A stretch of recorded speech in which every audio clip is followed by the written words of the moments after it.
இந்த பிரம்மாண்டமா இருக்கிற கோல்கொண்டா ஃபோர்ட்டுக்கு ஒரு டீடைல் ஹிஸ்டரி இருக்கு. கிபி 1143ஆம் ஆண்டு இந்த மலையில ஆடு மேய்ச்சிட்டு இருந்த ஒரு சிறுவன் ஒரு திருவுருவ சிலையை கண்டுபிடிக்கிறான். இதை அறிஞ்ச அப்ப ஆட்சியில் இருந்த காக்கத்திய அரசரான கணபதி அந்த இடத்தை சுத்தி ஒரு மண்ணாலான ஒரு கோட்டையை கட்டுறாரு. அதுக்கு ஷெப்பர்ட் ஹில், அதாவது மேய்ப்பர் மலை, தெலுங்குல கொல்லகொண்டா அப்படின்னு அர்த்தம். அதுதான் கோல்கொண்டாவா உருவாகுது. 1363ல வாரங்களை சார்ந்த ராஜா கிருஷ்ணதேவா பாபனி சுல்தானான அலாவுதீன் ஹாசன் ஷாவால வீழ்த்தப்படுறாரு.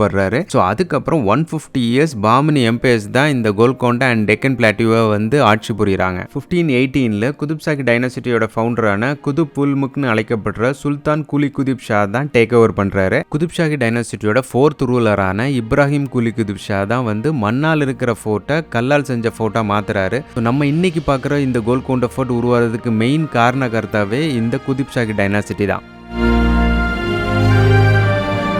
கோல்கொண்டா ஒரு காலத்தில் ஒரு பெரிய ட்ரேடிங் சென்டராக இருந்திருக்கு. வைர வைடூரியங்கள் நிறைய இங்கே வந்து ட்ரேடிங் நடந்திருக்கு. வேர்ல்டு ஃபேமஸ் கோஹினூர் டைமண்ட் கூட கோல்கொண்டால இருந்து தான் போயிருக்குன்னு சொல்கிறாங்க.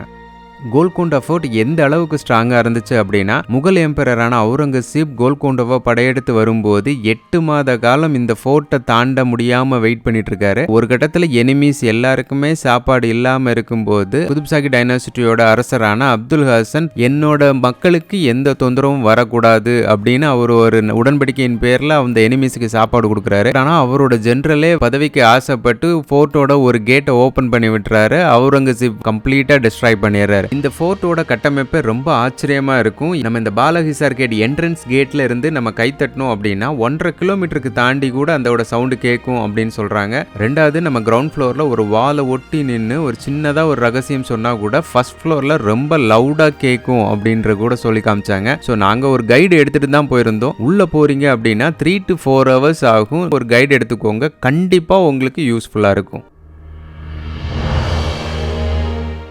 அவுரங்கசீப்போட ஆர்மி இந்த கோல்கொண்டா ஃபோர்ட்டை முற்றுகையிடும்போது அவரோட டர்க்கிஷ் ட்ரூப்ல கமாண்டராக இருந்த சீன் குலிச்கான் அவரோட ஒரு கை வெட்டுப்பட்டு போயிருது. லேட்டர் அந்த இன்ஜுரியில் இறந்துடுறாரு. பட் 1713ல் அவரோட பேரனான கமருதீன் கானுக்கு முகல் எம்பரரோட கவர்னராக டெக்கன் பிளாட்டியூவில் நியமிக்கிறாங்க. 10 வருஷம் கழிச்சு இந்த முகல் எம்பர் கம்ப்ளீட்டாக டிஸ்ட்ராய் ஆனதுக்கப்புறம் கவர்னராக இருந்த கமருதீன் கான் நிசாம் உல் மக் அப்படின்ற ஒரு டைட்டிலோட அந்த இடத்துக்கு இண்டிவிஜுவல் ரூலராக மாறுறாரு. ஸோ ஹைதராபாத்தோட ஃபர்ஸ்ட் நிசாமா கமருதீன் கான் தான் உருவாகிறாரு. அவருக்கு தான் அஷப் சா 1 அப்படின்ற ஒரு டைட்டிலும் கொடுக்குறாங்க.